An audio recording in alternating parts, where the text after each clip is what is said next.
Let not your heart be troubled. You guys probably heard that before, yeah?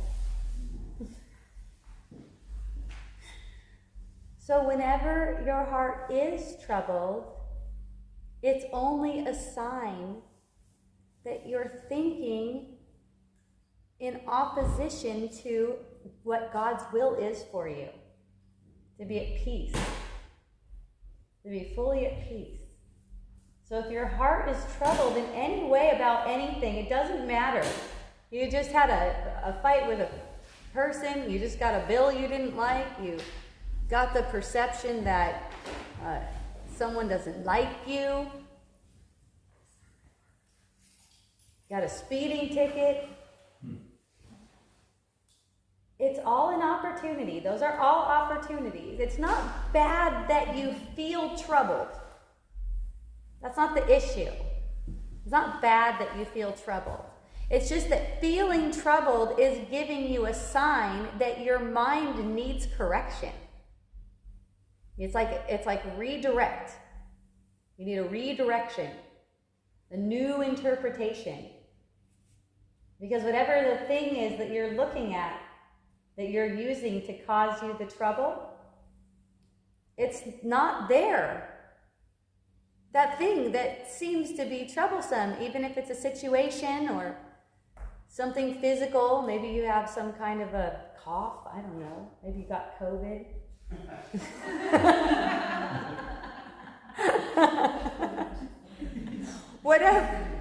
Whatever, it doesn't really matter what the thing is, because the things are all the same. They're one projection of the mind. So it's giving you an opportunity to admit, one, this world is not real. This world that we perceive is not real. You know, but what's beyond this world is real. And you are beyond this world. See? People would always ask me, what's real then, Hope? What's real? What's real? You are real. That's what's real. If you identify with your body, you're going to misunderstand me and think I'm saying that you're not real. You don't matter. You're not even real. It's like, yes, we are that reality. Our bodies, though, are not. Our bodies are a symbol of a thought that's against us. That's against our truth. That's against our freedom. See? So it's like, look past what you perceive of a body and know that it is you. Like, that is me. There's only one light. There's only one source. So those other bodies, they are me. So if someone is reacting to me, that's my responsibility. Right? In that moment, that is my responsibility. If someone's reacting to me, that's for me. A lot of the times we don't see that. We don't see that how the other person is reacting to us because we're too caught up in how we're reacting to them. And in going and making wrong, you know, making them out to be something. So if we're noticing how someone is reacting to us, so then we can extend that love that's within. Notice how they're reacting. Are they recoiling? Did something just happen where you just said something and they recoil and they're like, oh, and all of a sudden there was conflict? Get still in that moment. Just get still. Don't try to work it out. Don't try to work it out. Something led up to that in thought. So it's always a journey in thought. So before the incidents where the person reacted to you, you were on a particular journey in thought that was not serving you. So you just get that. Oh, okay, thank you. Okay? So that's why when I have an interaction and someone tells me, you know what? Fuck you, Hope. I'm like, thank you. Thank you for that. Even if I'm triggered in the moment, I could still get a thank you out. That's what I noticed. Like, even if I'm triggered, it's like, I'm saying some stuff, and they're like, you're just talking some bullshit or something like that. And then I go, thank you. Thank you. It's true. It may not be true. It may not be true in the manifest world, that the way that we perceive it, but it's always true. Whatever someone's saying to me, it rings true to me because I could feel it. You get the sense of it. It's like, oh, thank you. Just keep thanking,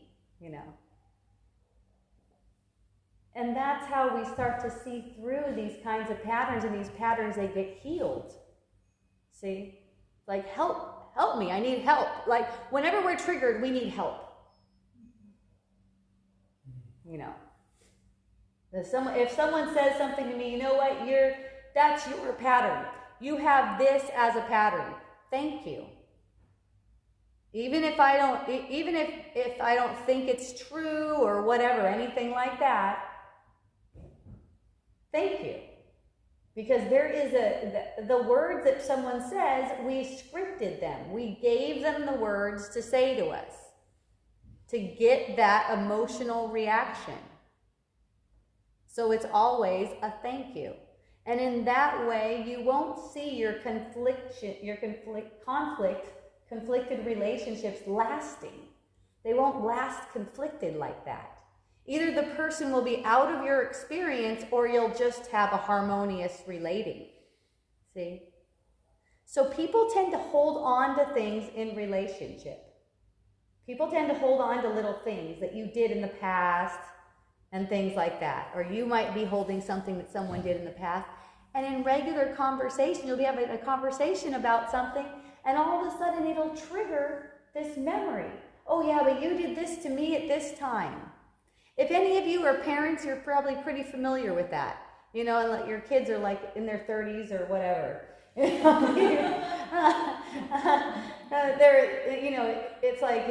It's like, you remember when you did that to me? Well, you did that to me, and stuff like that.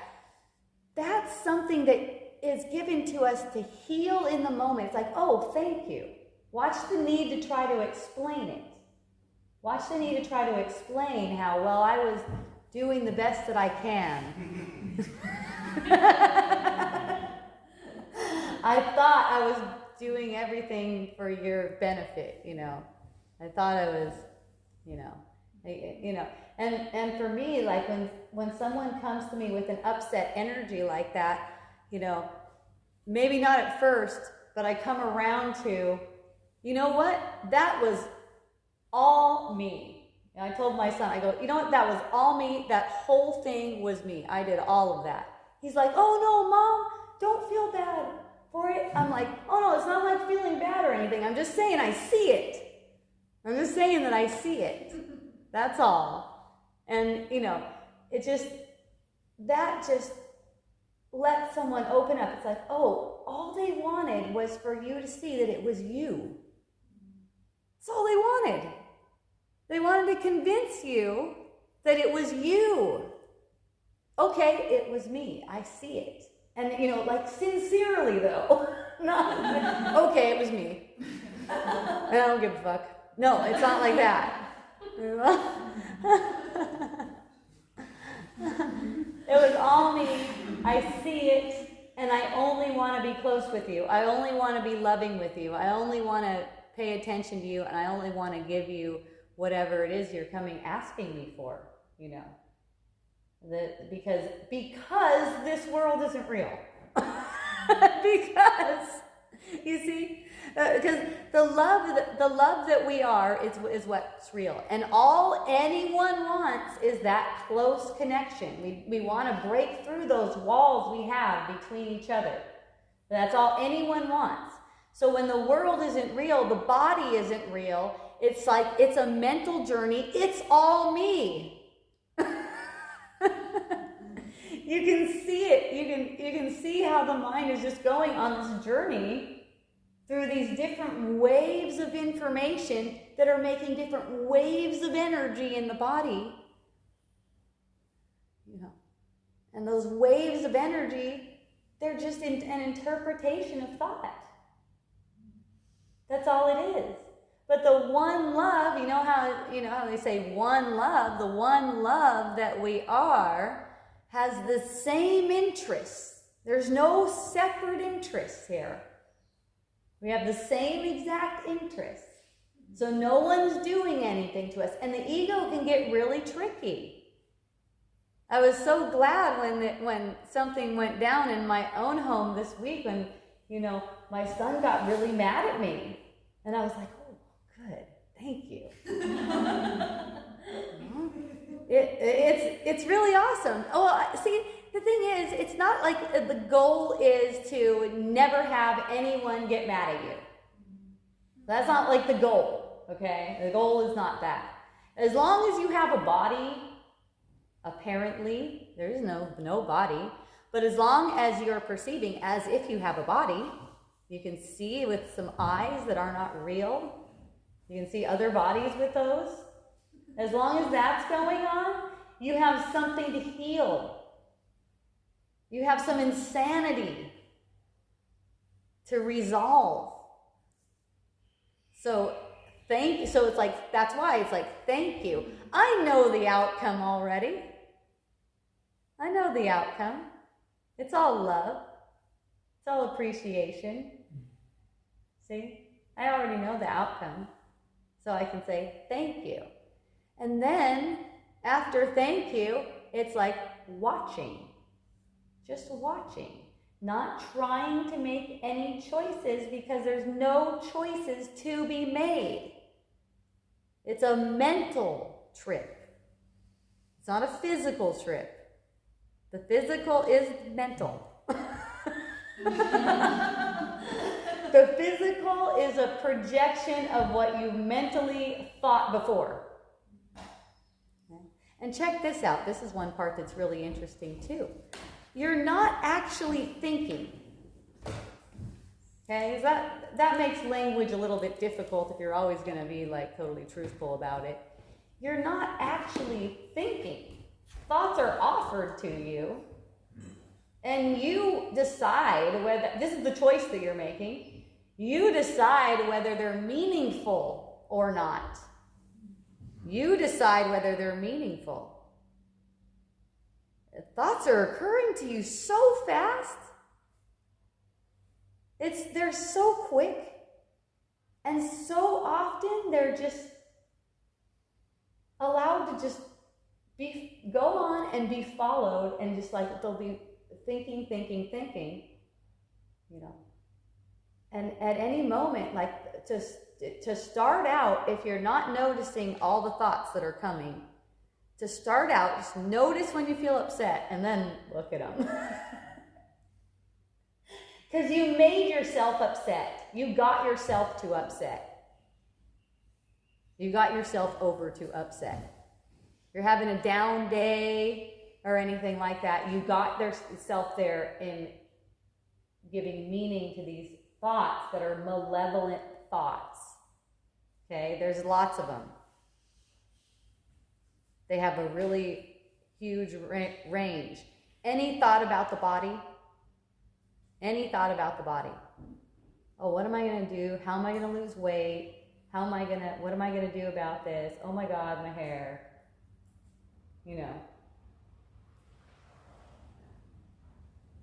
See, any thought about the body is tension. I'm not saying that the thoughts are bad. I'm talking about the meaning that's given to them. So when you're talking about it like that, just make it playful. When you're adorning your body, brushing your hair, putting makeup on, whatever.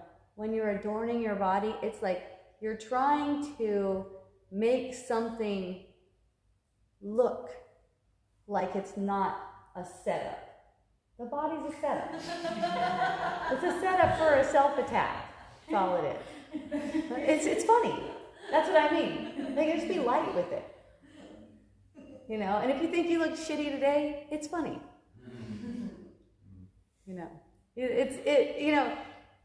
If you think that you have to look a certain way, that's funny too. You know, the thought that occurs to you, and I know I say you think, and I hear it. I hear that. I know. Not another way it's coming out right now. But you don't think, even if you hear me say you think. You give meaning to thought, okay? So if you're giving meaning to the thought, oh God, I look like shit today, you know, and the way it'll come out too, and it's the ego's voice, and it hasn't been trained yet, you know. The way it'll come out is like, you look like shit today, you know. You can just smile at that. Oh, am I supposed to do something about that now?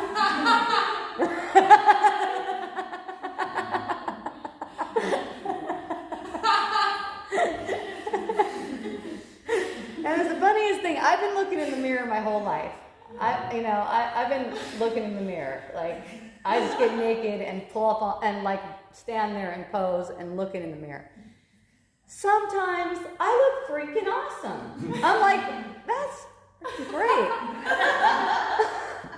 And other times, I can't take it. It's just, and just watching that swing go back and forth like that, it's just funny when sometimes I find myself walking toward the mirror, and before I get to the mirror, I'm like, what the fuck am I doing? What am I doing? Why do I want to look at myself again?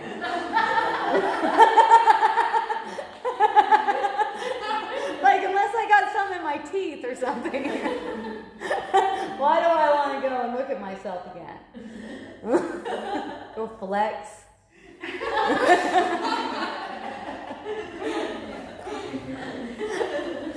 But that's what I mean is not wrong. Fun, light. There's not a thing that you can do that's wrong. There's no way you can get it wrong.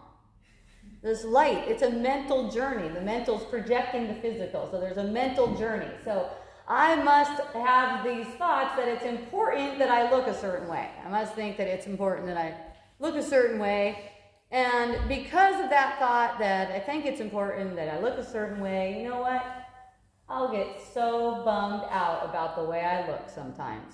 I'll like have a freaking episode where I'm bumming out for like hours about it.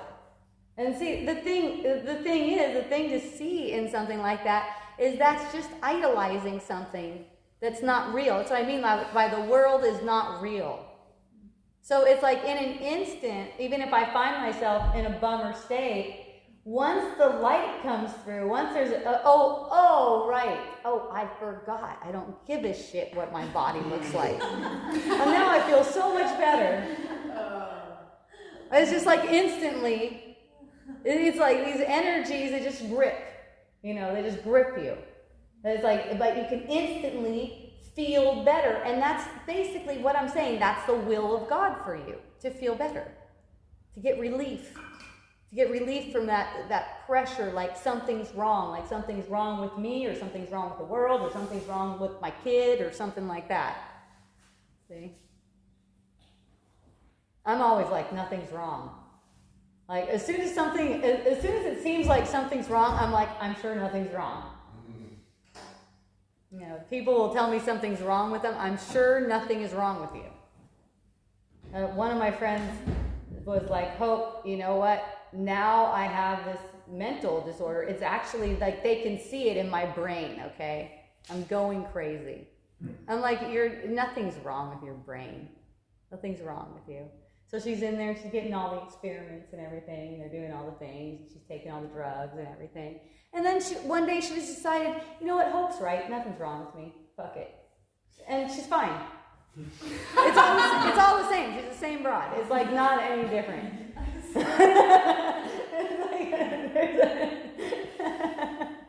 It's just like a little journey to like, okay, I need some attention. What can I do for some attention? Let me have a brain problem. And that's the thing. It's like all these things in taking them really light. You know, friends who know me, they don't come to me when they want someone to take something serious. They just like find other friends for that. Because it doesn't matter what they come with. I'm just like nothing. You can make it into something, but it's actually nothing. And it doesn't matter if you're going to any healers or, brain surgeon or anything like that, because none of that stuff is even happening. None of that stuff is even happening. What's making anything into a problem is how you think about it. That's all. None of that stuff is going on.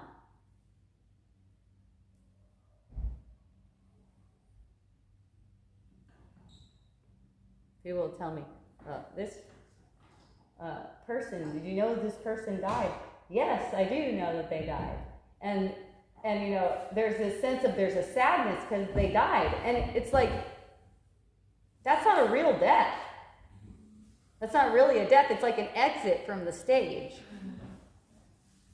And it couldn't be wrong. It has to be exactly the way this thing is supposed to play out. It couldn't be wrong. So it's like when you recognize everything is so temporary that you perceive, these bodies, everything so temporary, make sure you're in appreciation and you won't feel like you lost anything when there's an exit. Make sure that you give the appreciation for everyone and everything that's in front of you, and you won't feel like you're suffering a loss. You're not suffering a loss. A loss is impossible for you. You could say this world is a loss.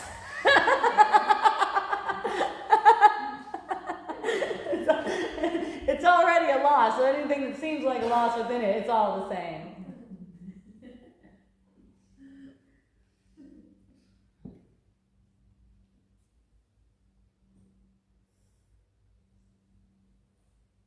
When it truly doesn't matter to you how things go, what choices people make, you're free.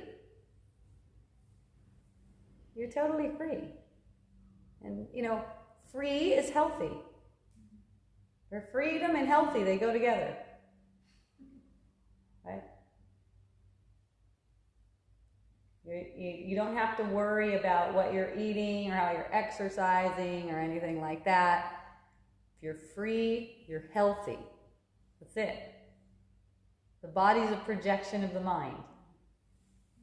You let yourself be free and you're healthy. This doesn't have to do anything to do with your government. They don't have a say in it.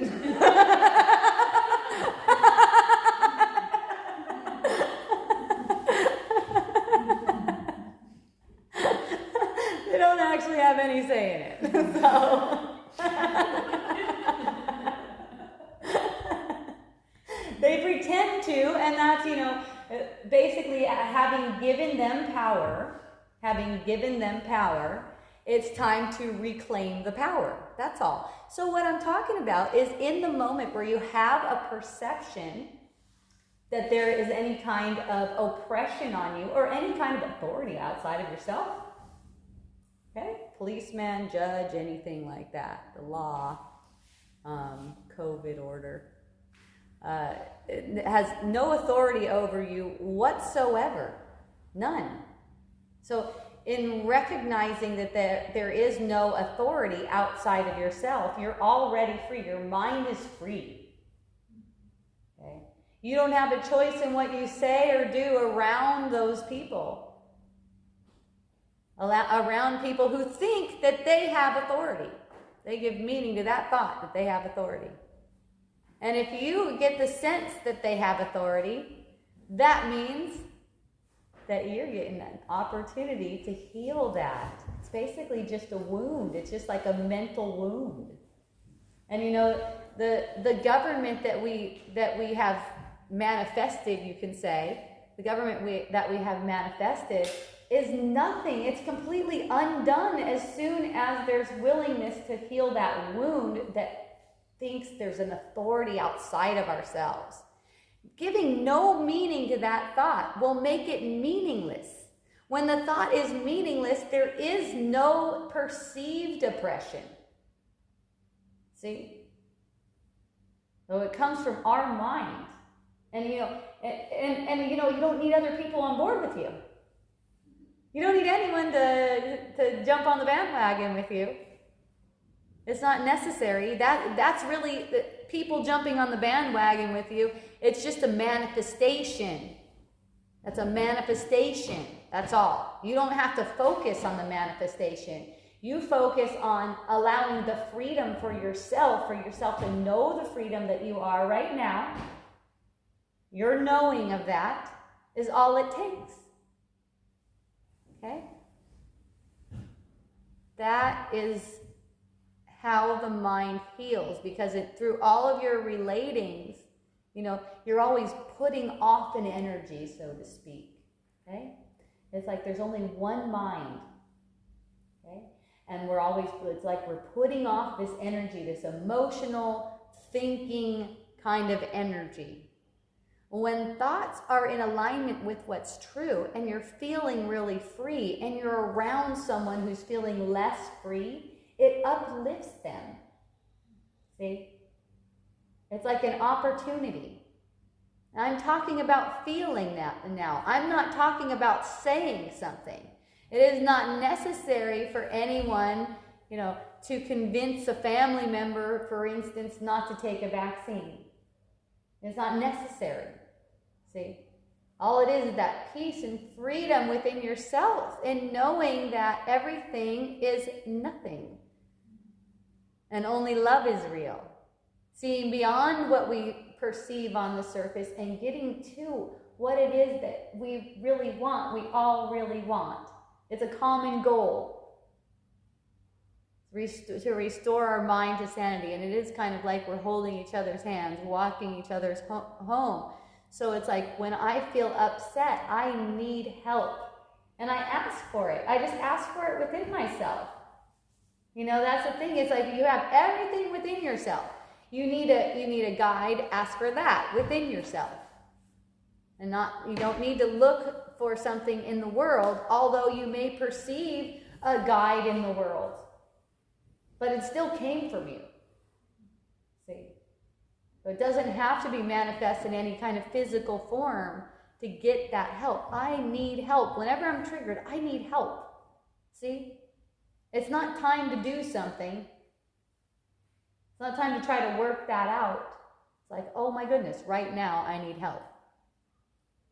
And acknowledging that whatever the thing, circumstance, person, whatever it is, they're giving you that gift right now. So that gratitude really goes a long way. That opens you up to see. People have conflicts that last their whole lives.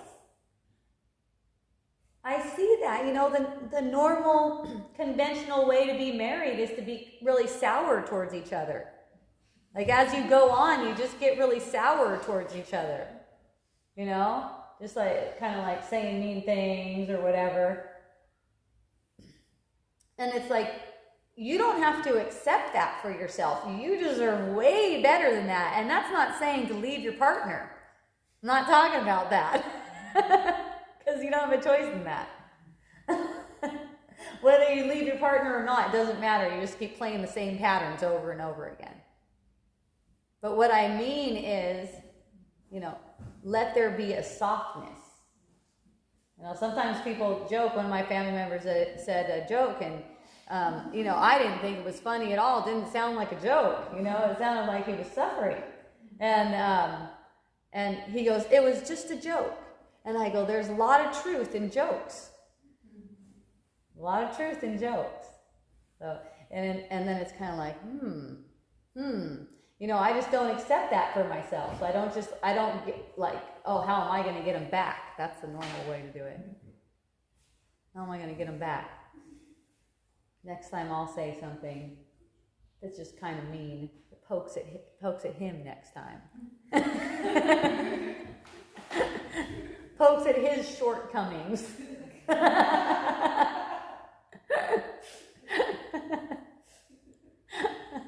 He pokes at my shortcomings. I turn around and poke at his shortcomings, and that's what we end up doing.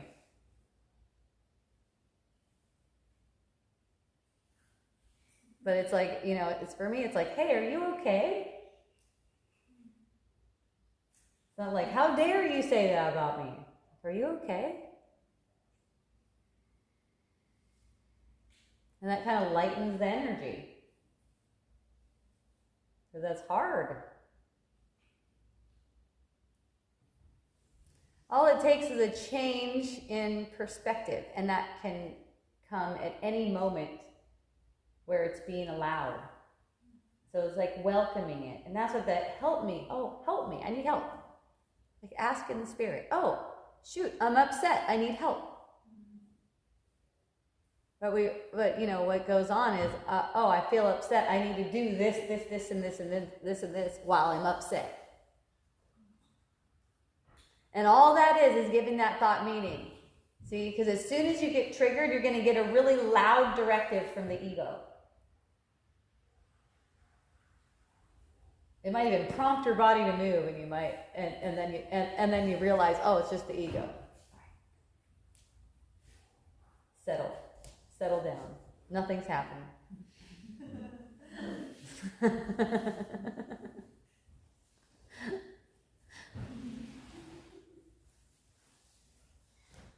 I love it when people call this spiritual bypass too. That's always fun. Well, it seems to be working for you, even though it's spiritual bypass.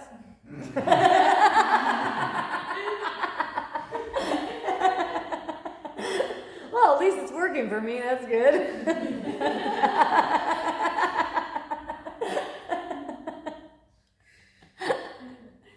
If I can just bypass it. But that's the thing, though. That's the ego. That's how the ego will hear what I'm saying too. That's why it's great that people think it's spiritual bypass, because the ego could take what I'm saying for spiritual bypass and use it like that really easily. I mean, that's pretty common, actually.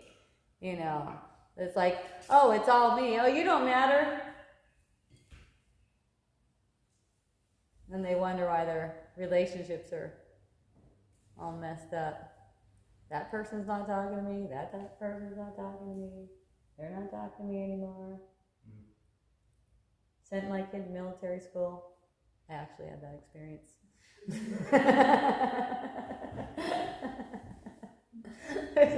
Once I was thinking about sending the second kid to military school, I was like, okay, this must be a pattern.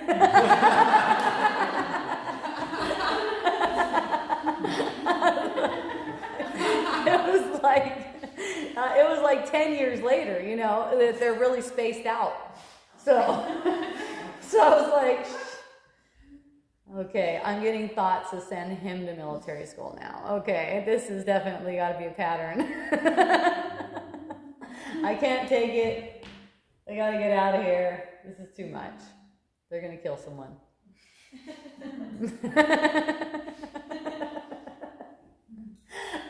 Really, I get the perception that it was dangerous, like someone was going to kill someone. Like I'd get that perception. And then it's like the next morning I'd look at that perception and go, what the fuck? Why did it seem like that? Why was it so heavy like that?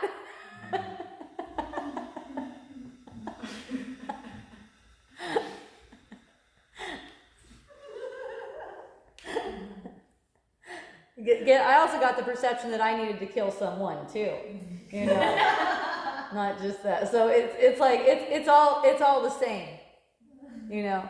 When we get the perception that someone's going to kill us and we're afraid for our lives, that's because we feel like that. We want to kill. That's why we get that perception. It's freaking awesome. You start to see because this is hidden stuff, you guys. It's hidden. It's not.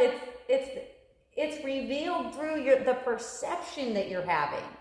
The perception that you're having is revealing what's hidden in the mind. It's not personal. Okay?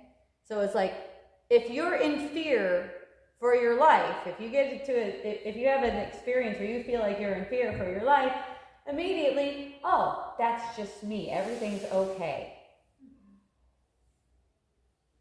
If you get spooked at night or anything, oh, that's just me. Okay. There's all underneath the face, kind of like the face that the ego wants to show you and the face that the ego wants you to show the world. Underneath that face, there's a murderous tendency. Okay? Everyone's a killer. That's why we have murderers in the world. Every one of us is a killer, you know. And that's what that guy was saying. I didn't understand it back in the 90s, but now I know what he's saying when he's singing that song about devil inside. Remember that guy? Devil inside, every single one of us, devil inside. Yeah. So that's what he's saying, and it's not like you are evil in any way. It's not anything like that. It's this structure of thought that projects the body and the personality and everything like that. It is founded on a murderous thought. Okay? And it comes up, it reveals itself in all of your upset feelings. Anytime you're feeling upset, anytime you're feeling victimized. Okay? And also when someone is reacting to you, it's the same. So watch their reactions. Take care of your beloved. This is your beloved. Anyone who comes to you is your beloved. Take care of your beloved. It's like we're walking together through basically hell. Okay? So it's like it's important for us to get that. This is basically that, and it's not a problem. Okay? It's not a problem because of who we are, and it's not even real. Okay? So we do, when we extend that, we are offering it to ourselves first. We receive it first. So whenever we extend that to others, we're receiving it first. We extend that truth, that awareness of what we have in common here and what our common goal of manifesting this hellish world is. See? And more, when we're asking for help in this way, it's going to be given. You're going to see miraculous transformations in the way you communicate with people, in the way you think and go about your day, and even cook and take a poo. Everything. You know, in being aware of what this is really for. Not getting caught up in the part that's meaningless. See, letting that play out. It's a play. It's a play. It's like, oh, what am I going to do about this? What am I going to do about this? Oh my God, I got so much things to do. Whenever I feel like I have so much things to do, I let myself have so much relaxation in my mind that normally I just stop doing anything. And just find myself chilling out because it doesn't matter. And it's so funny because when the inspiration arises and I do find myself doing things, it's like so much shit gets done in such a small amount of time. It's like, it's all on the computer. I don't do anything else. That just came right out. You don't need to sit around and think about it. Anytime there's a sense of overwhelm, it's not time to go and do the thing that there is overwhelm about unless you find yourself doing it. See, you don't have a choice in that. But you're thinking that you have to, that's where you have the choice. You give that thought meaning or not. You're following that thought around as if you have a choice in what you're going to do. That's what makes overwhelm. I mean, the foundation of overwhelm is you have a choice in what you do. Oh shit, you better be kicking your ass into gear. You better be on. You better be right on. It's so funny because I get the way I get the manifestations. I don't mind what happens at all. It's so fun because I'll just be I get the thought, oh, I got so much shit to do tomorrow. I better get to bed early. The next thing you know, I'm up till 1:30, which is hella late for me. I'm smoking a spliff out in my patio, and it's midnight. I was like, oh yeah, getting to bed early thing. That's what that is. Okay, it's just And the thing is, the thought of getting to bed early and then finding myself out on the patio another thought comes up that says, I fucked up. Look, now it's already like midnight, and you have all this shit to do. You're already screwed. You're screwed. And it's just all for laughing. It's like, this is what it was. Okay, it does not matter what time I seem to get to bed. There's not even a such thing as sleep. It's not even true. Okay, a lot of the times it seems like I sleep like 4 hours and stuff like that. And it's not that the time is there for you to get something or accomplish anything. Time is set up so that the mind can awaken. So it's just set up so I can get the one, okay, you have to go to bed early because you have a gang of shit to do. And then I can get the next one, you fucked up. And that's what it's for. That's all. It does not matter. The next day, I don't even know. I don't even remember what it was like. I'm sure it was fine. I don't remember what day that was. But it was fun. Every day was great. Every day was awesome. I'm supposed to feel like this. So last night, I basically had cookies and ice cream for dinner, and some chips. And I woke up in the morning and I go, and I go, wow, I really feel like shit, Well, I was like, wow, the cookies and ice cream, and I'm like, wait a minute, there's no cookies and ice cream. What am I thinking? If I feel like shit, I just like to feel like shit. So instantly, I feel better. And it's like there's no justification for it. It doesn't have a cause. The only cause is, oh, cookies and ice cream. She'll blame it on the cookies and ice cream. Let's give her an upset stomach. I don't know, something like that. Not that there's actually people, but I'm talking like as the way the ego thinks. The ego's cunning and really intelligent, intellectual, let's say. So the ego can take thoughts and just put them together real fast. Okay, let's just do. And an upset stomach is a thought. It's just a thought. There's not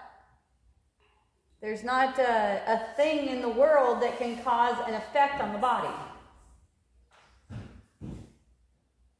Although it looks that way. Like even using water to clean your hair, let's say. The water, it doesn't clean your hair. It's just made up. It's made up. It's make-believe. We make it up. The food does not nourish the body. The only thing that can nourish the body is the spirit. There's not a certain kind of healthy food or unhealthy food. The only thing that can nourish is the spirit. And you're going to get the spirit's nourishment if you find yourself, let's say, eating cookies and ice cream. Okay? And you get a guilty feeling about it. That's you cutting off the nourishment from the spirit. and using the ice cream as a tool to do that. Because you make guilt real. One of my friends told me one time, she's like, you know what, Hope, I just lost 50 pounds. And I'm like, really, what'd you do? She said, nothing. I just realized that whenever I was eating, I was feeling guilty. So I just embrace that guilty feeling and realize that I'm just eating a guilty feeling whenever I'm eating, every time I eat. Just pick up a pattern somewhere, going along your journey, along your mental journey. Just pick up a pattern that every time I eat, it's bad. So it's always thinking. It's always thinking that leads to these manifestations.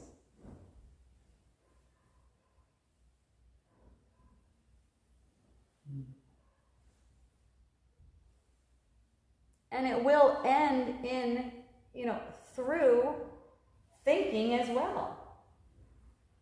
You know, the last thought you're going to have is, I'm enlightened, or something like that. I woke up. You'll wake up. You had a dream of yourself waking up from the dream.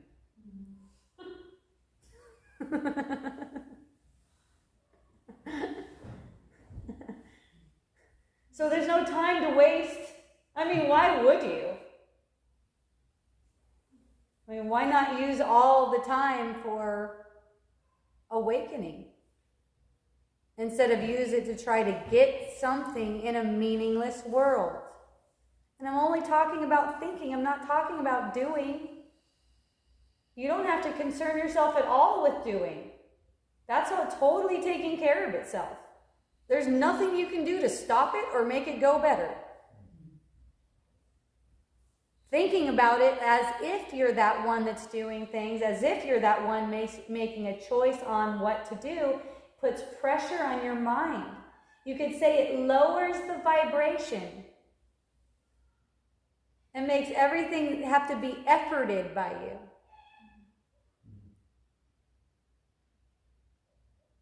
When I find myself efforting, usually when I find myself efforting, it has to do with something technical. I'm on the computer all the time. Find myself efforting, and basically the way I effort is I'm like, what the fuck?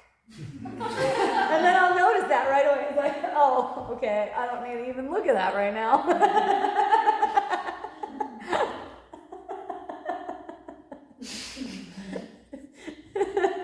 and you know, the funny thing is, when you're efforting, the solutions aren't coming to you. It's like you're closed off to the solutions. You can't even see any solutions. It's like, oh, let me just keep, oh, why won't it load? Or why doesn't the password work?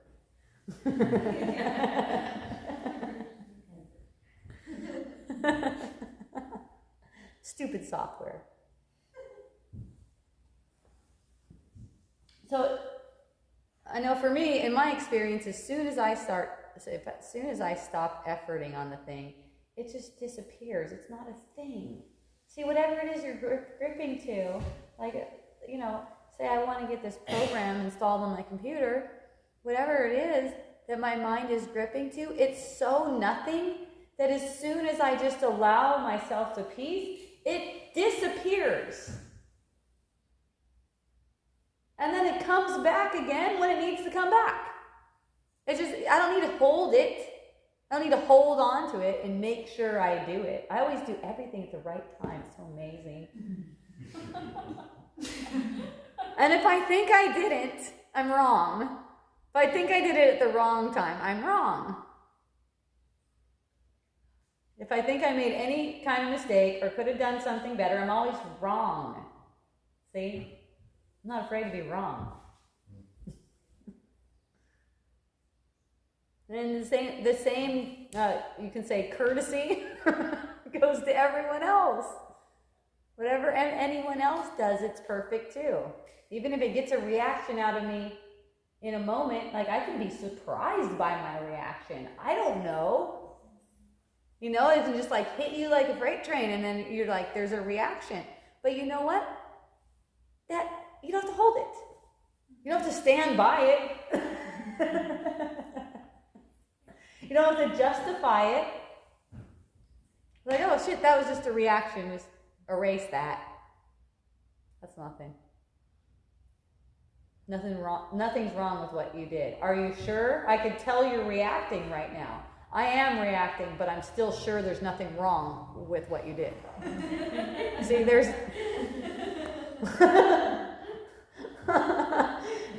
Just because I'm reacting, it doesn't mean that you fucked up.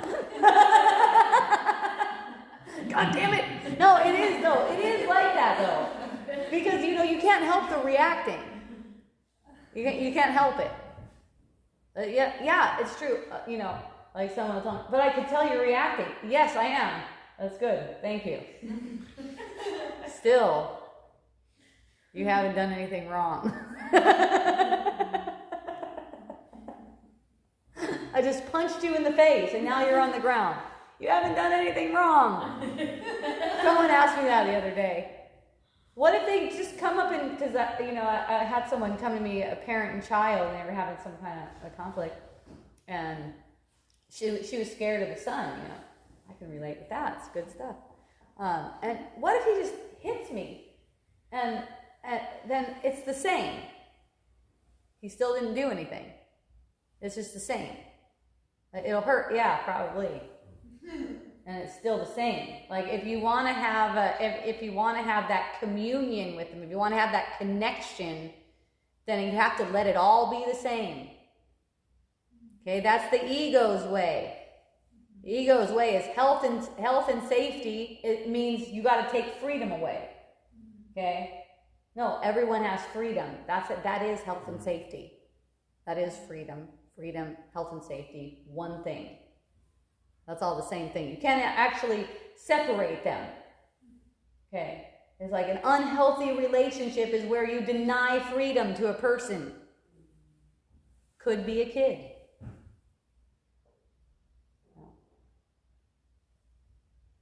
I know a lot of parents deal with video games. I can't let my kid play video games, or I have to monitor how much time they're on the video game, right? Where's the freedom in that? Where's the freedom in all of these monitoring things?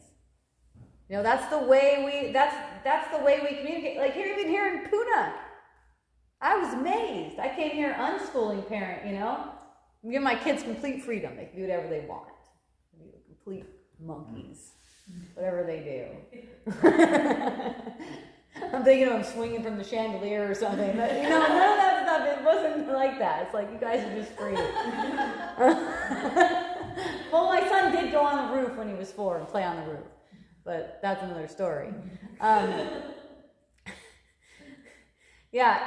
So I come to Pune and find out, wow, all these parents, they don't let their kids play video games. There's this whole like lack of freedom thing. And then it's like, hey, government, give us our freedom. Hello? You are the government. Don't tell us we can't smoke weed. But I'm going to tell my kid they can't have any sugar. See? It's just, that's the ego. These things are bad for you, and I'm going to keep you safe. Okay? The ego's gonna keep you safe by limiting you. The ego's always for limiting you, limiting your freedom. And whenever you're limiting another person's freedom, you're limiting your freedom. See? Now we have a gang of people that are so into making a bunch of people wear masks.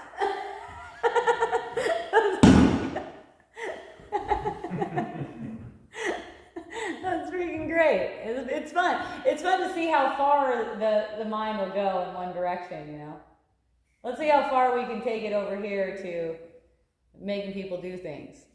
Let's see how far they'll let us take it. Really, is what it is. Let's see how far we can go with this.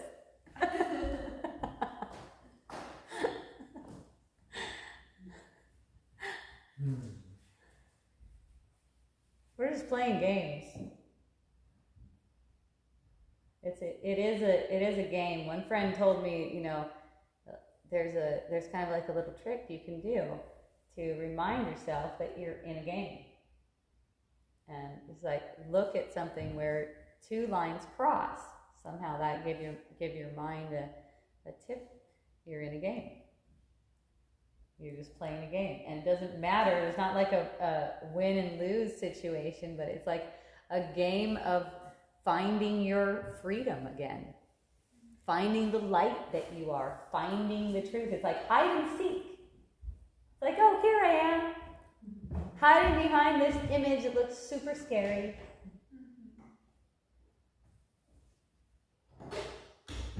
Like, no, I don't trust in that image as if it's true. I don't trust in the way that looks. I've been to the courtroom before. They got a judge up there and stuff. I don't find that intimidating at all. I find it funny. It's funny. Like we're all the same, and he's up there in a costume. And you know, that doesn't make it hard for me. It makes it easy. It makes it easy to be in there. It makes it easy to talk to the judge.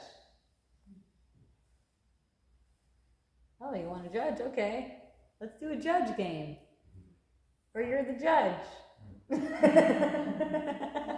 Let's play the game.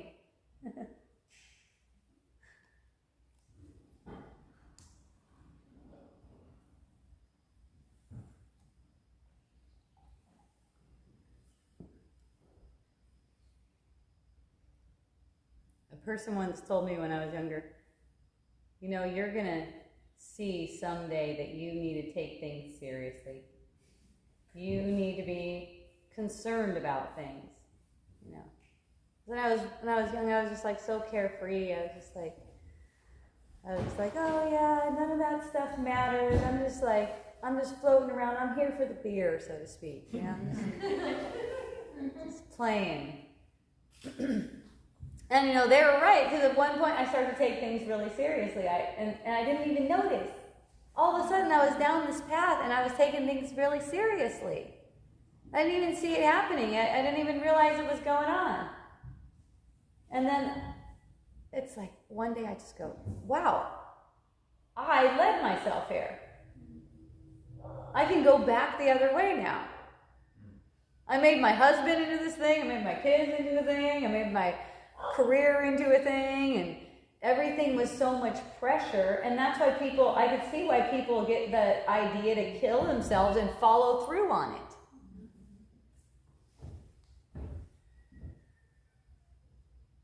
And that's been very common in this present day too, is a lot more suicides, a lot more people just like feeling like they just can't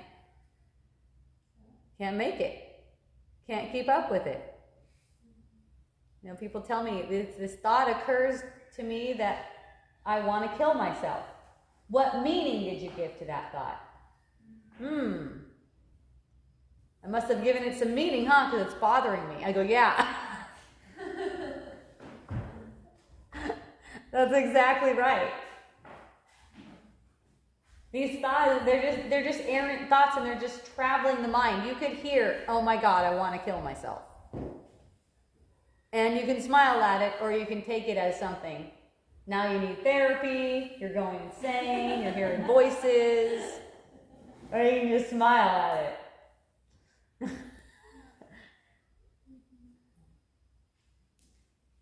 I love that. I love when I get a thought like that. I love when it comes to me, because I know it comes to everyone. And I know that it also is unseen by many.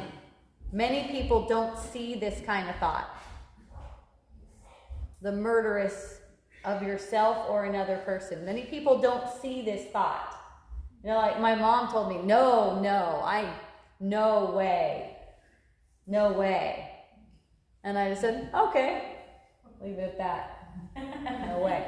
And you know, it was interesting to me because, you know, I just noticed, wow, some people do not want to hear that.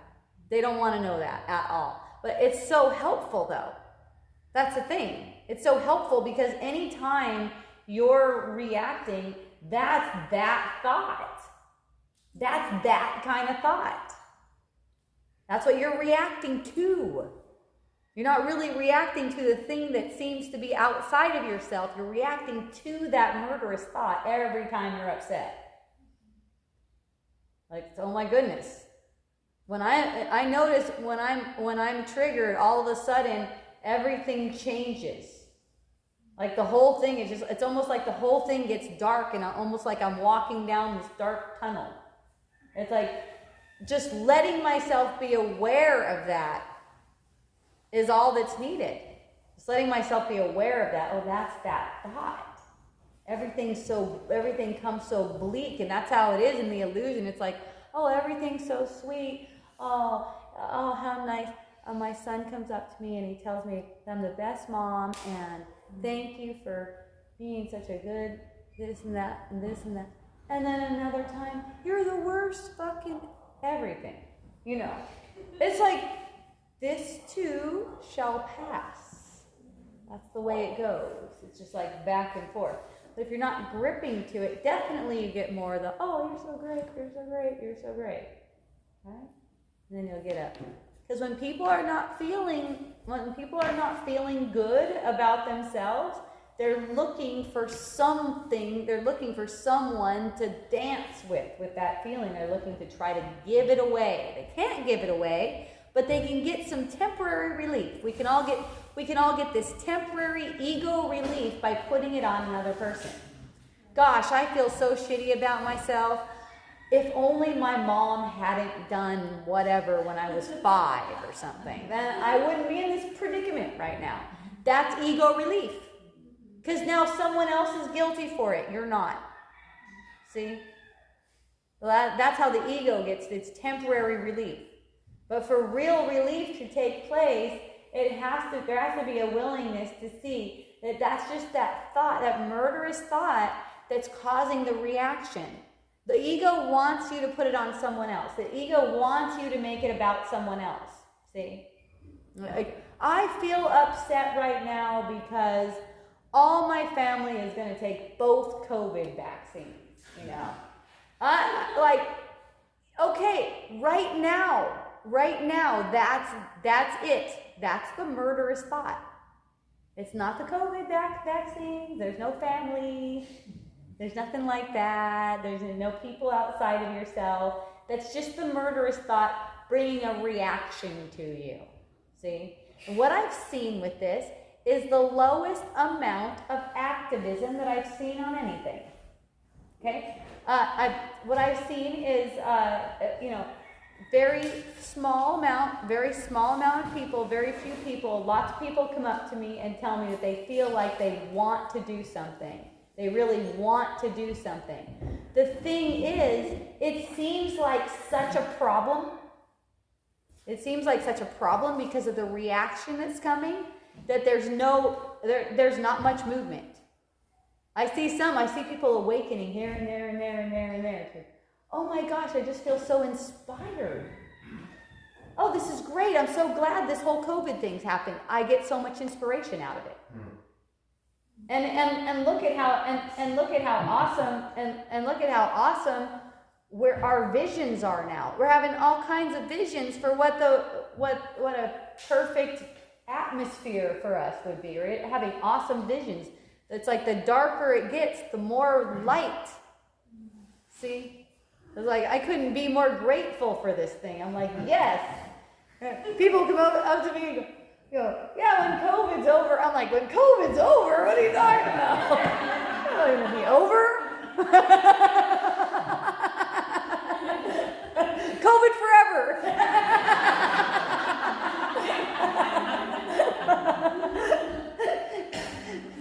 So I was testifying today before the Capitol whatever House thing. I don't even know what it is, but they had some kind of bill to make it a law that everyone in Hawaii wears a mask. So anyways, so I think I had a written testimony, and I also gave a verbal testimony. And I'll tell you what really helps. I don't give a shit if they pass that law or not. I don't care. And you know what? I think it would be awesome if they did, actually. I just want to see how that goes. But I was opposing it on my thing.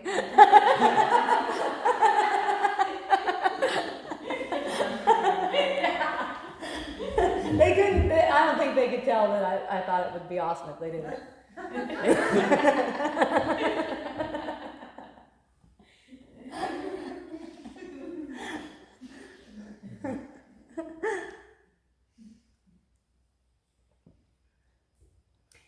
And it's always in the coming back, okay? That's the thing. It's always in the coming back.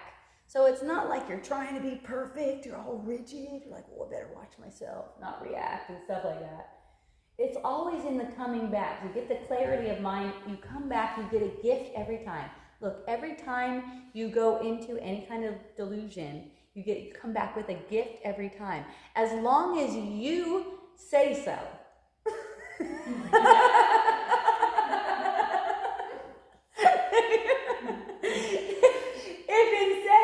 guilting yourself and saying, wow, I thought I was way more spiritually advanced than that. Something like, I really was this or that. Then you can't receive the benefits of that. You can't receive the benefits of the gift. So whenever you go into delusion, I mean any kind of upset feeling, that's delusion. You've deluded yourself. That's all. That's what I'm saying. Anytime you go into delusion, you are coming back with the gift as long as you're willing to receive it.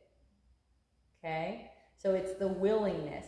And that gift is there for you. As soon as your mind is open to it, it's there for you. So it's not like you missed the opportunity or something. You will get that same kind of scenario over and over again until it's healed, until it's fully healed. And it's fun.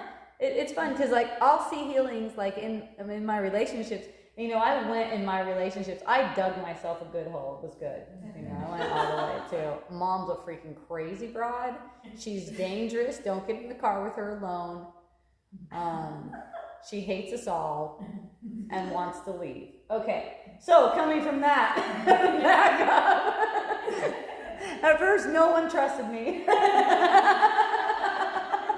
No one trusted me at all.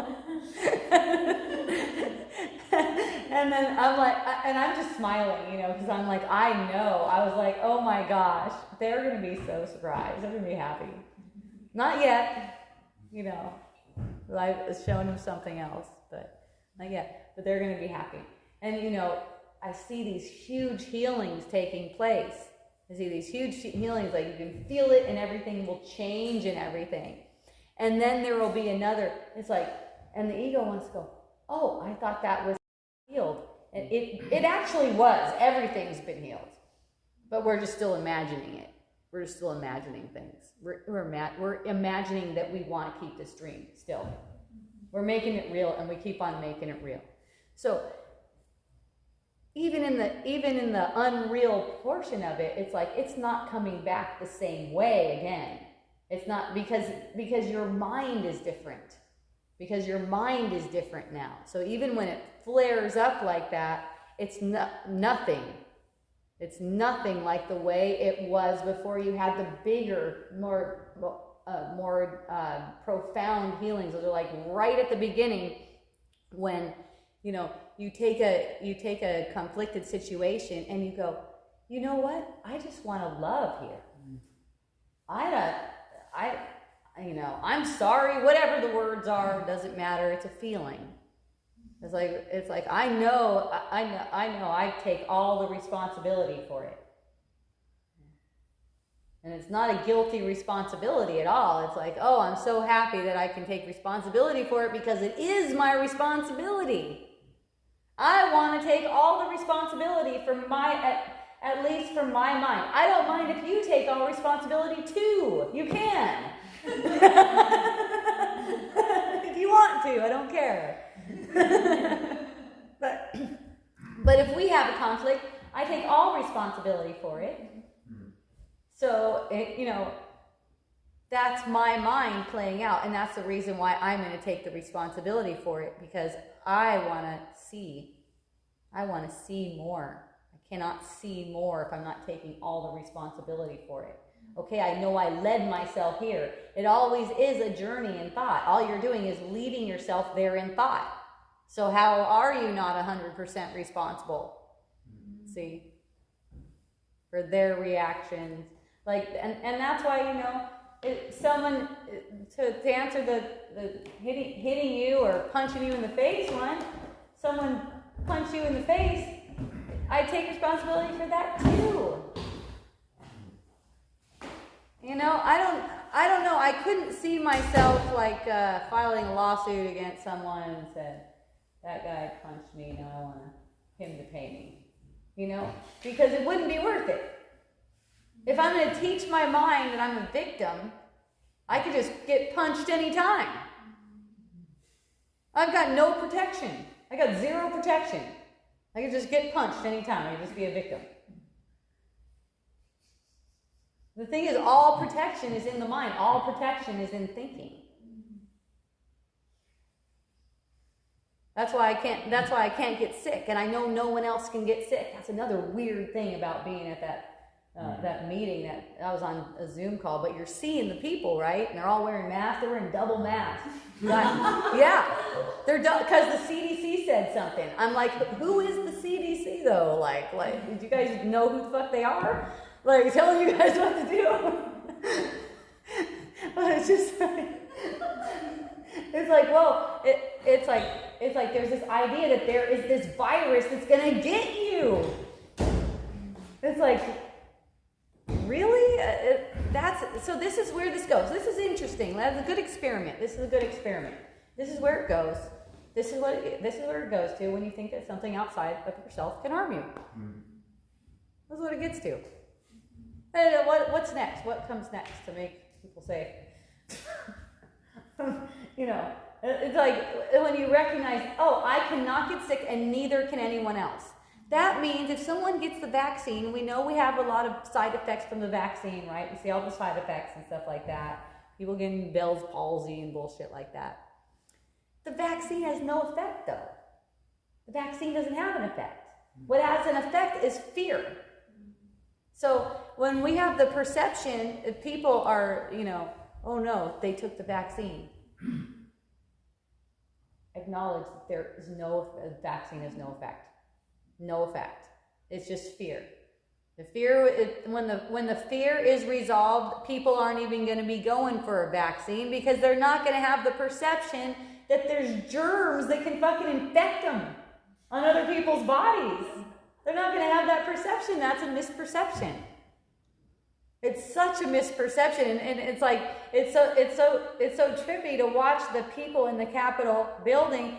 It's like, is this actually indicative of like the world, really? Like these guys, like all scared. Like, is everyone really that scared?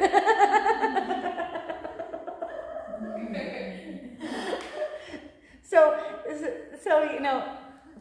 for us, and it doesn't take much as far as like people, bodies, that kind of thing, to just be the light. Resolve fear within yourself. It doesn't help to tell people, you guys are being fearful or something like that. You guys are just. It's funny because the things I was thinking when I'm watching it, or I should say the thoughts that are offered to me when I'm watching before and after I'm talking, it's like, oh my God, it's like, what is fucking wrong with them? You're hearing them talking, you're like, oh my God. and just using it. And just using all of that because they're not really there. So when it's kind of like, oh my gosh, there's the fear. Like, don't get scared of the fear. So I'll find myself like, oh my God, and then I'll be laughing. I got my mute button on. So I can just buzz up, I can just start laughing. And I'll just be laughing. I'll be like, and really find the fun in it. I really find the fun. I never found myself even giving any testimony before anything. I didn't even know how the procedure goes. But I just got so excited. I got so excited now for the next one because I'm like, oh, you can ask them questions. I just realized, oh shoot, you can ask them questions. I got questions. And that just sounds so exciting. It's like, and that's the thing, I have lots of friends come up to me and tell me, yeah, I want to get more active. And it's like, for one thing, it doesn't matter what you do. No one, like me being out there doing active stuff, it makes no difference. It doesn't matter at all. It actually doesn't do anything. Okay? It's just a mind opening up to the freedom. Opening up to the courage. Love is also synonymous with courage. Okay? You got nothing to lose. You got nothing to lose. You just feel like you have nothing to lose. And it's just and it's just inspiration, whatever the inspiration is. If that's your role to play, you'll just be inspired toward it. There's nothing to do. And you know what I've seen is different friends going, oh yeah, hey Hope, check out what I did. I just felt so inspired to do it. It's like, oh, how fun. That's just how it is. It's like, oh, look, I just wanted to play with this. Or maybe I just felt like playing a piano. I wanted to learn piano. Perfect. That's helpful too. It's like, whatever it is that feels inspired, when you get that inspired energy and it moves like that, that's the only kind of action that is worthy of you. That's the thing. You never have to engage in any kind of action that's not inspired, because again, that's efforting. And you don't need to effort. Everything that comes from you is perfect. If you have significant others or people around you who seem to put pressure on you as if you should be efforting, that's you. Even if it's your boss, that's you. It all comes to you. It all comes down to you. When you hear someone say, is that all you're going to do today? What happens? Watch the reaction. What happens? That was how my relationship with my husband was for many years. We had this little pattern going. Is that all you did today? Yeah. I'll try to do better tomorrow.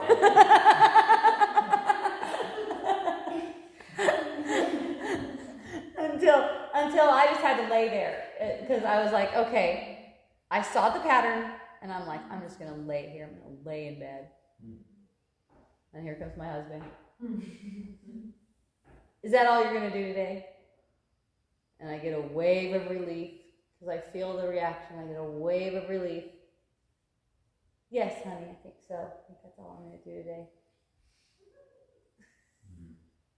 Oh, can I get you anything? Sure.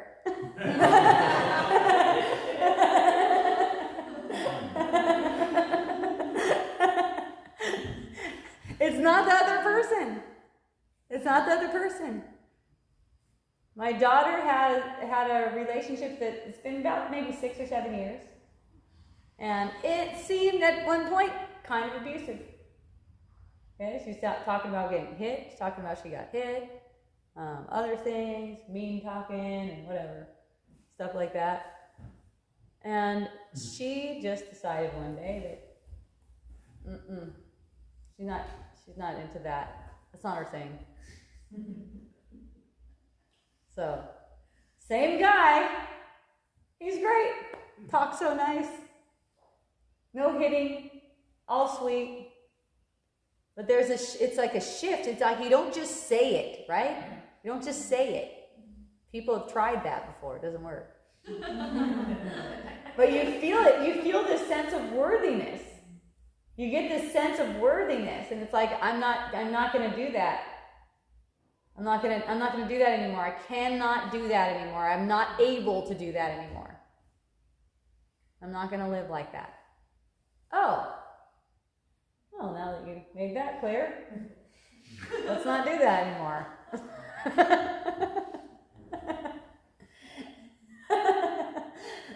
Or, they might go another direction. I got one friend who likes to have sex a bunch, Who likes to have sex with different guys. And the guys tend to get clingy. See? And she's like, can we just have sex and then you just go on your merry way? We have to make a whole thing out of it. She's like, why do I get that same guy all the time? Why is it always that guy? And he's going to be pissed at me, and he's going to be starting a scene around all my friends because I don't want to do other stuff with him after we had sex. It's like, just tell him. Just tell him right up front. When you get the feeling, all I want to do is fuck that guy. Look, all I want to do is, it's easy. Look, all I want to do is fuck. I don't want anything afterwards. I just want to put that right up front, and I would like you to stop talking right now so we can just get to it right away. Just say what you freaking want. And then if people don't like it, they'll just look for another chick. They'll find what they want wherever they find whatever it is. They'll get it.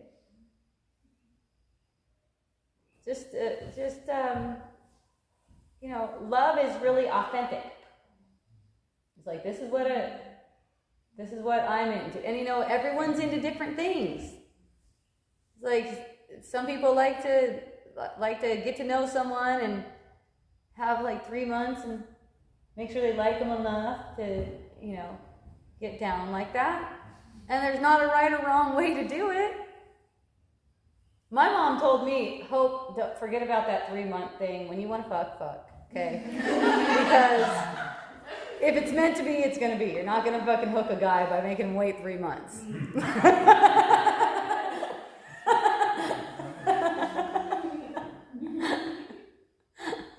The games, oh my gosh, the games. And the meaning, too, that's given to sexual energy. It's just a thought. It's just a thought. It doesn't need to be given any kind of meaning. See? It gets people so confused. Oh, am I supposed to? Oh, does that mean this? Oh, I felt that for them. Does that mean I need to do something? These feelings, they just pass. They just come and go. Look, if you're going to be boning with someone, you cannot help it. You just find yourself in it. You find yourself in it. And it's funny because, like for me, I have a committed kind of relationship. Like it's like, hey, are you faithful to me? Yes. Are you faithful to me? Yes. Just 27 years. Still, I know there's no choice in it. If something were to go down and we're like, either one of us is having sex with another person, there is not a choice in that. So there's no trying to not have sex with anyone or something like that. It's just that sexual energy might arise. I might get a sexual kind of burst, and my husband says the same kind of thing. I just don't pay attention to it. I'm like, where's that going to lead me? No, it seems like nowhere I want to go. So it's like, letting it pass. And then if you feel like you want to give that sexual energy meaning, then you will be following that kind of trajectory. See, if you give it any kind of meaning, you're going to be following that trajectory. So there's not a right or wrong about it, but it is a journey in thought. So you don't have to take it like that. And I know a lot of the people in this room are also polyamorous. You don't have to take it like that. You can if you want to. See? Polyamorous is kind of fun. It gives you permission, like every time you get that sexual feeling.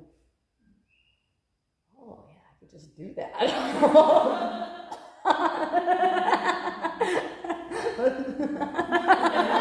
polyamorous. Come on over.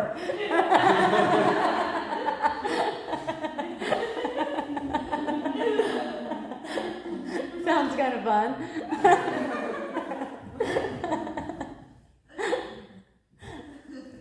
It's all, every thought that's offered to you is just like a trajectory. And whatever it's about the world, it just really doesn't matter. It doesn't matter whether you follow that or not. It doesn't really matter. It's just whether you're giving it any kind of weight. See? You're making it some kind of meaning. Like, oh no, I'm really afraid. I'm going to hurt this person. Well, if you're afraid, you're afraid. It doesn't matter what you're afraid about. Get to that. And then you'll stop hurting people. That's all. I'm afraid I'm going to hurt. Oh, I'm afraid. That's my pattern. Okay. Fear. It's fear. I don't have a choice in what I do. Why would I make a big deal out of things? And that's the whole reason why it looks like you're an asshole. Mm-hmm. That's why it looks like that. See, because being afraid of what you might do that might hurt another person. That's always where it comes from. See? So it looks like, oh my God, it looks like I'm a freaking jerk. Okay, I must have been afraid of that. So if I'm afraid of being something, that's what I'm going to perceive. We all have the fear of death and also the attraction to it at the same time. See, we all have that fear, and that fear is not something that we can just get rid of by blocking it out. You know, it needs to be resolved. We need to love through it. So in all of the perceptions that we have, like even getting the perception that you're afraid you're going to hurt someone, it comes down to that thought. It comes down to that thought that you're guilty. I don't want to be guilty. I don't want to hurt a person. I would never do that to them. Oh my God, I would never do that to them. See? Someone asked me, would you tell your husband that you had a sexual affair with someone just to see what he says? And initially I go, oh yeah, that sounds so fun. I just want to know.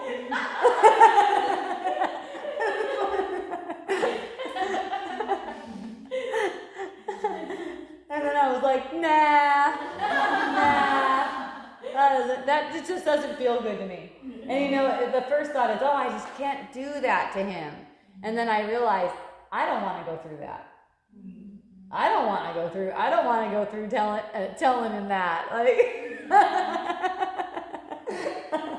I don't want to feel that kind of upset like that. I mean, if it's this case where that is actually the case, where it's like, okay, you know what, boned up, probably wouldn't even tell him. Doesn't matter. unless I was finding myself going off with someone, you know, then it would be a thing. But, you know, we don't have to actually divulge everything to everyone either. It's not necessary. You know, I heard from this one old lady, and she was married for, 80 years or some crazy amount of number like that. And someone said, did your husband ever cheat on you? And she said, I don't know. If he did, I don't want to know about it. You know, it's like some things are better left unsaid. It's not always necessary to just have, okay, this thing is really weighing on my consciousness. The fucking world is meaningless. Why do I need to try to share this guilty feeling with someone right now? I mean, that's the meaning. It's just been eating away at me. I just really, I feel really guilty, and I want to tell you about it. So, why? There's no need for that. The guilty feeling needs to be worked out inside, introspection. You don't have a choice. You don't have a choice in whether you tell a person anything. You can see how the thoughts are leading to it, though. You see how it's always the thoughts that went before. You thought you needed to tell someone something because you felt guilty. See? I mean, if it doesn't affect anything, it doesn't affect anything. It's one thing if you got pregnant on the and then you're keeping it.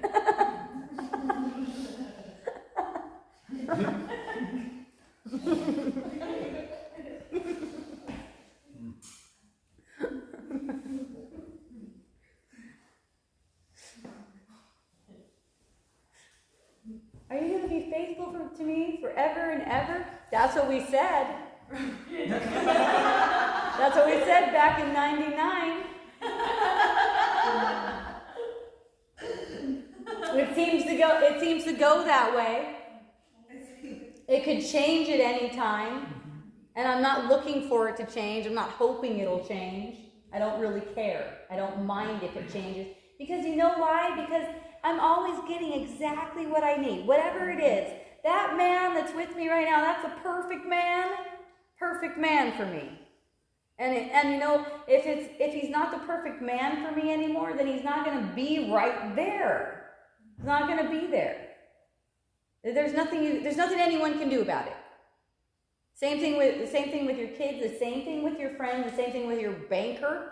There's a perfect banker for you.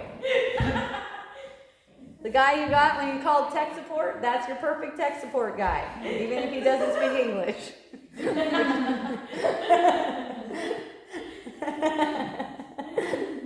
Even if you find yourself having to ask for the manager, that was perfect. And you know, even in a long-term relationship that goes on and on and on like that, you start to see how these things weave in, like even from a pattern from the past will come back in again and weave back in, and it's like, and it's as people are coming together, and this doesn't have to be a romantic relationship either. I'm talking about more like, you know, what you could call a holy relationship. That's where you're both going to be forgiving. It's like you agree that you're going to be forgiving of each other and love one another, you know. So you're going to love one another no matter what. Maybe you were partners at one point and now you both have different partners. You know, love one another no matter what. Always holding the light for one another. So in a relationship like that, these patterns and stuff can come around from the back. And it's like, even if we react, even if anything, it's like we hold each other in that space. We always just hold each other in that space, you know? And it's not like putting a person down for their reaction. Letting the people have their reaction. Remember, the reaction that another person's having is coming from you. You're projecting their reaction in the way you perceive it. That's also coming from you. So it's like we hold each other in that, like, instead of getting pissed at each other for our reaction. It's like, it's no one's fault, that's just a dance. And, you know, I take full responsibility, and my partner will take full responsibility too as soon as I remind him.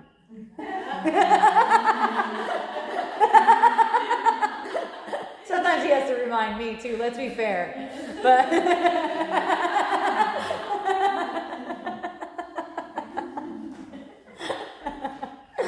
but you know, that makes me want to stay. That makes me want to stick around. That makes me want to not follow any kind of sexual energy that arises. That makes me want to stick around. That makes me want to stay with that. Because I see how healing it is. It's like, you know, and a friendship can be the same way. It's like you just stay with what's healing, not letting the mind go to, oh, what else? Well, that's a pretty good body. I wonder if I could replace it with another body that's even better. What can I get? And I keep on going. That's the mind. It's like the ego-driven mind is like, what else can I get? What's next? What else can I steal from this? It's you know, the way the ego works is kind of like stealing energy from one another. What can I take from you? And then once you're all used up, then I can just get another one. That's what you see a lot with older guys, with older rich dudes. Use that one all up. She's old now. She helped me get my career launched. I'm on this one.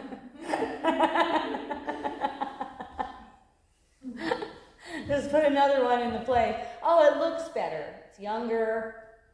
The curves are nicer. But you know what? It's the same thing. It's the same patterns are going to play out again and again. It doesn't matter what it looks like. And, you know, that's the value that I've found is with sticking with, you know, and that has to do with thought. That has to do with thought. There's been many opportunities, and, you know, I've even followed them a little bit, and my partner has been really strong in it and saying, oh no, I love you. Because I have let my thoughts go to, okay, I think I'm gonna leave him. And I'm sitting there, And I'll be like all ready with all my thoughts, all my armor, and go, and I'm about ready to say, I think we should, and he'll like know that I'm about to say something like that, and just go, honey, it's okay, I love you, it's gonna be great, just let me know what you need. And then I will go, oh my gosh, I was like totally like, why did I think that I wanted to leave him?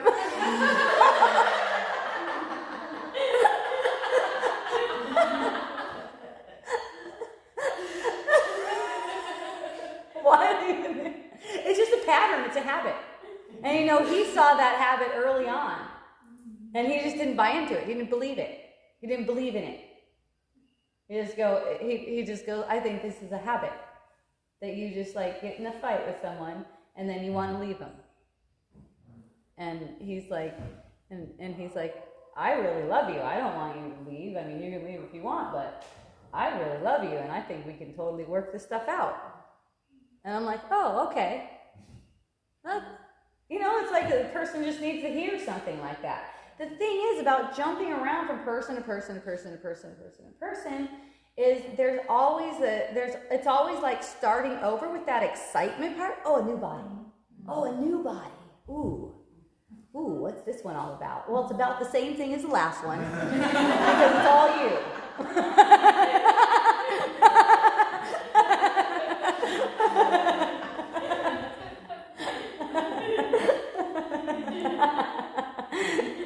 And that's one thing that my husband has seen really clearly for a really long time. He's like, it just doesn't matter, and I'm ready now, and you're the one, so let's do it.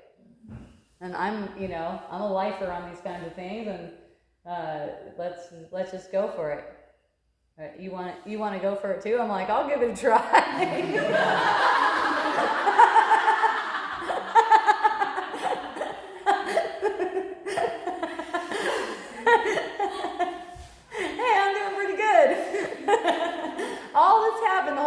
One other dude touched my boob on the side. That's it.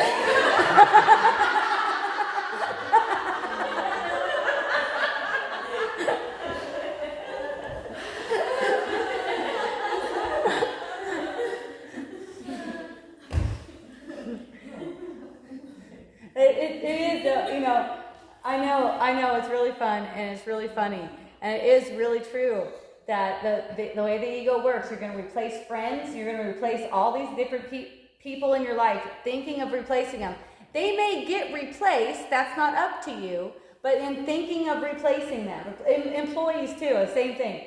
It doesn't matter. It's like you the ego always thinks you can get better.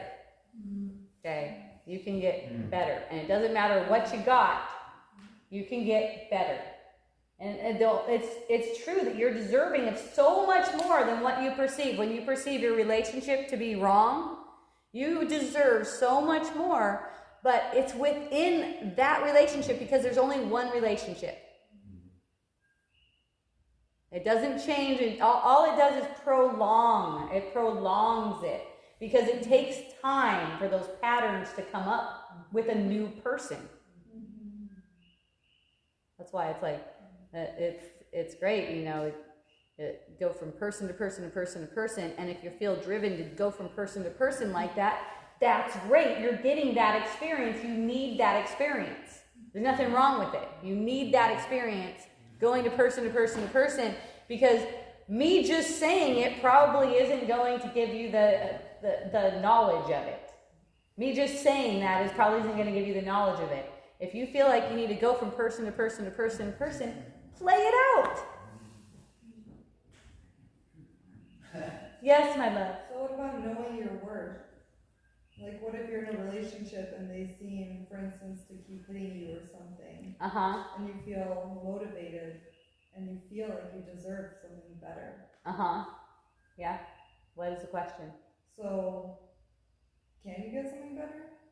There isn't anything. Much less anything better. There isn't anything there. See, you're having a misperception. You're having a dream. So there's nothing there to get that's better. That's just a misunderstanding. It looks like that.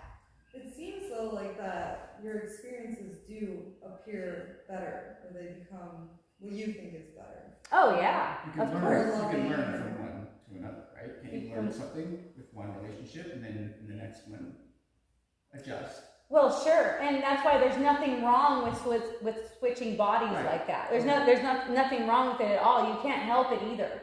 So what I'm talking about is that you're saying they're just going to be the same thing over and over. Wouldn't it be different if you learned something from the last one and changed something? Yes, it would be. Yes, that's right. That is right. It's just the patterns that are unhealed are still playing.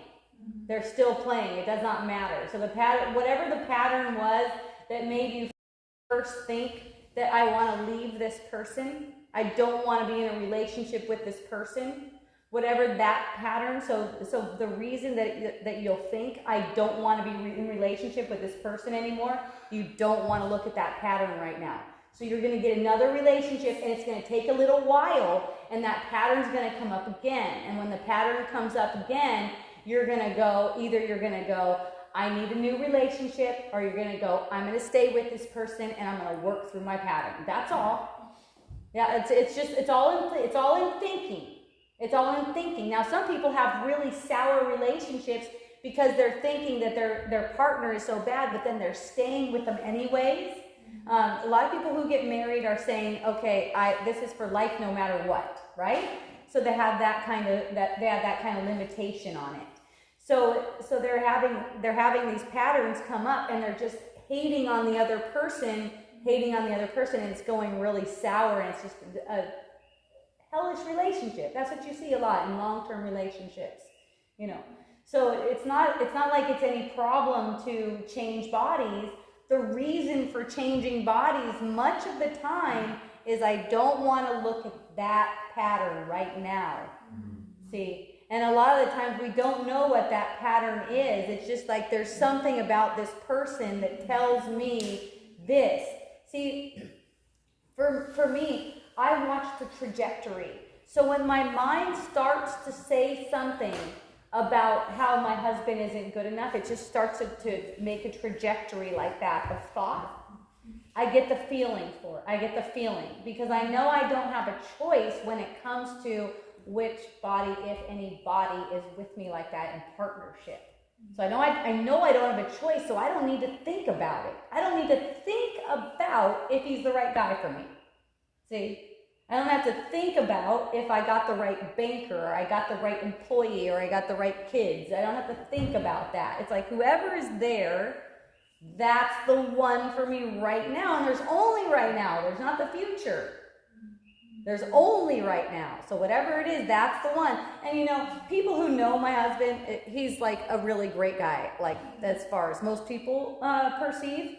Like he treats me very well and takes care of everything, pretty much everything. And he's just really sweet and loving and everything like that. Still, I can get thoughts about leaving him. See? It just doesn't matter. No one's going to live up to the ego's expectations. No one's going to live up to your ego's expectations. Okay? So it's like, that's just me making that pattern again. Anytime I see it come up, I'll know that's me making that up. So I don't let it go that way. I don't let my mind condemn him or beat him up because, I will see the reflection of that. I will get that reflection. If I'm going to beat him up in my mind like he's not good enough, he's going to show that, he's going to reveal that back to me. And if I'm not aware of it, I'm going to be confused why he's acting like that. See? But it's all coming from here.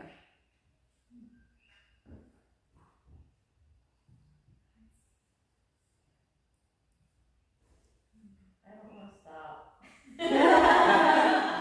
So I didn't tell you what time it was. I had a feeling. Yeah. People want to do questions. So yeah. According to the ego, that's what you deserve because what you did when you separated yourself was treacherous to God. That's the way the ego looks at it. So like you deserve death, and that's why and the ego's in your mind too, all made up. So that's why there's that desire for death. We have an attraction to it, and at the same time have a major fear of it. So it's not necessarily death death never means anything. Don't wake up from the dream like that. You know, it's definitely a huge relief because you're relieved of the body sense. You're relieved of the identity, the body identity. That's a huge relief. But still, your mind is not awakened unless you awaken in the dream. Like you're in your dream, you actually wake up. So you actually like have a dream. Things are getting clearer and clearer and clearer and clearer. It's like step by step over time.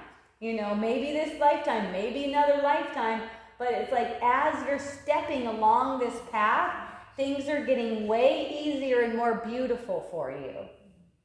Yeah, you kind of sort of answered my question and answered.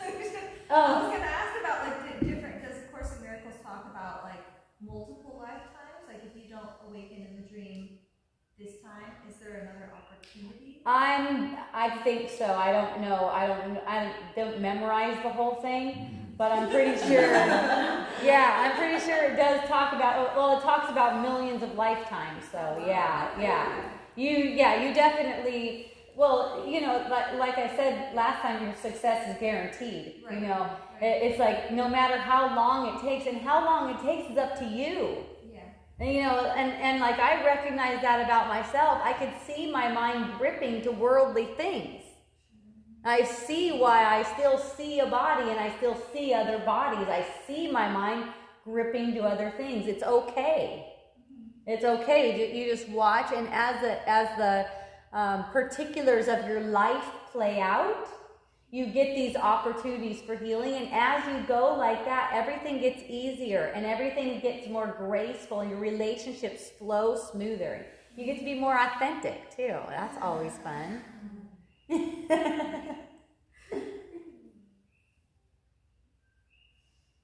We done? Anyone else?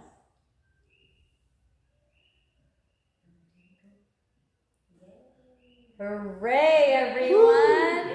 Let's go love it up.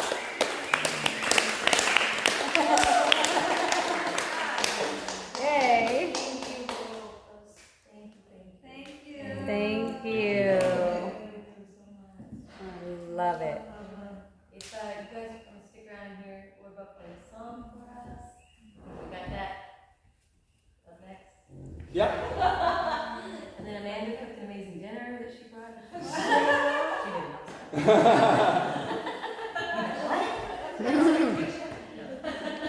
And then thank you guys so much. And there's a donation thing out there that allows us to continue to use this space that I love. So please, because for me to figure out another space, oh my God. It's been a process. So thank you.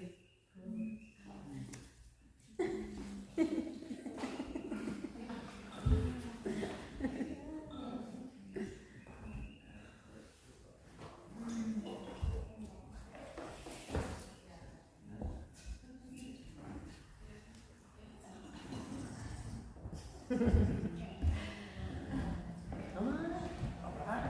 Put you in the little recording here. Take you out of the hot seat.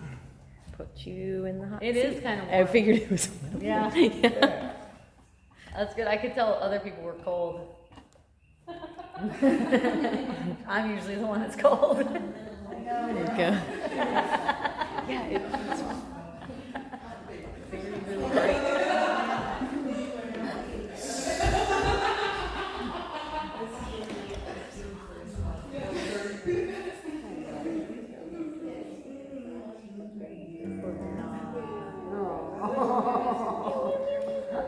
So, you guys, Annie right here and I just did ayahuasca 3 days in a row. You guys are so fun. And but it was like Daime ayahuasca. I guess there's different kinds. So the last night, we did mushrooms too. And it was awesome. Good to know. Yeah. I know, Hope. I mean, the last day was the one. Yeah. Yeah. The others were, yeah, but no. So there are two themes of it, and it's kind of what this song is about. The two themes were I love you, and there's nothing ever to fear. Yay. Nothing ever to be afraid of. Awesome. So yeah, this is a song that it relates to very many things that you said today, Hope. I love It it. usually does. I love It how that does, I know. happens. Just like wavelengths. We're all one. I don't even know what I'm going to say beforehand. And I just have a song or two, and then just the one is right. So this song is called Coming Again, and I first wrote it